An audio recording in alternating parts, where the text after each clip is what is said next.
Welcome back to After the Whistle. In the middle of our boys preview, we now go to the team that is the 3 seed out of the West down there, the Century Patriots.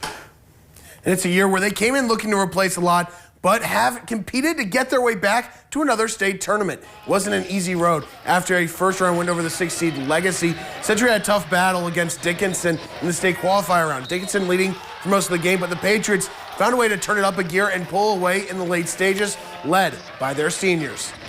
He said at the beginning of the game, who's the tougher team? We all said, we think it's us. So we played 40, which basically full court press. We wanted to wear them down throughout the game. Oliver played tremendous. Obviously, Schaaf had a big night offensively, and Kale played great in the second half. We challenged Kale at the half. We thought he had something inside that body to let out, and he was huge. Century still has some good shooters on this team, and if they can get hot and build a lead, they can grind out a win if they're ahead. A pair of first-year players in Gibson Kinnebrew and Garrett Nisley have had big games for the Patriots. And if they can play well, Century has some big-time X factors in getting out of the first round.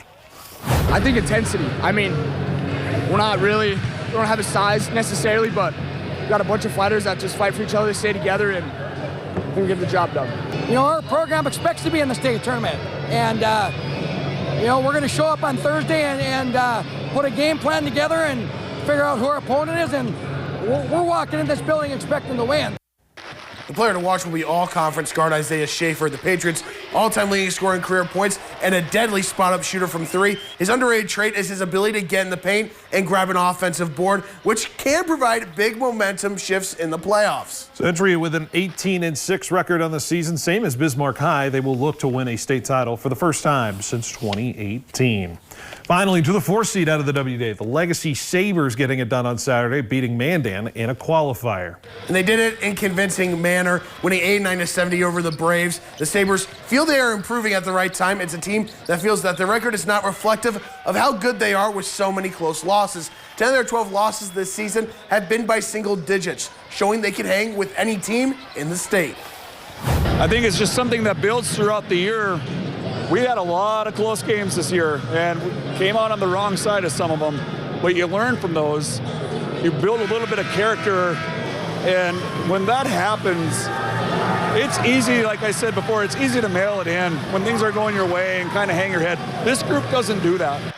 As for this team's strength, there's length on this court, an ability to shoot from anywhere with the guard position. Coach Horner has preached all season that the rebounding has to be better, and finally in the WDA tournament, it's an area of concern that has turned into a strength, out-rebounding teams in all 3 games this past weekend.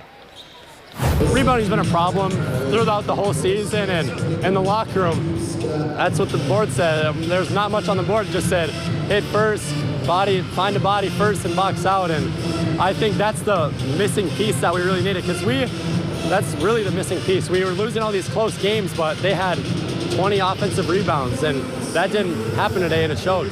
The clear player to watch will be the junior Parker Falcon, the forward. He can pull up from beyond the arc, but isn't afraid to drive to the basket. Him and Lucas Kupfer make a nice duo for a dangerous 4 seed. Legacy, a team that finished the year at 12 but like we talked about with those close losses, a better team than their record. Back-to-back state tournament appearances and still seeking that first state title as a program. Taking a look at the opponent for Legacy, it'll be the top seed out of the East, Fargo-Davies, a 20-4 overall record for the Eagles. They've made state the last 6 seasons. Mason Clabo dropping 53 points in the EDC title game to get here. Fargo-Davies looking for their first state title since 2014. As for the team facing Century, it will be the defending state champs of Fargo North. Kind of a team that we thought would be better than the record this year at 16-8, but they are coming in strong. The Sem brothers, always a tough matchup. They'll look to be the first team to go back-to-back since Minot in 2016 and 17.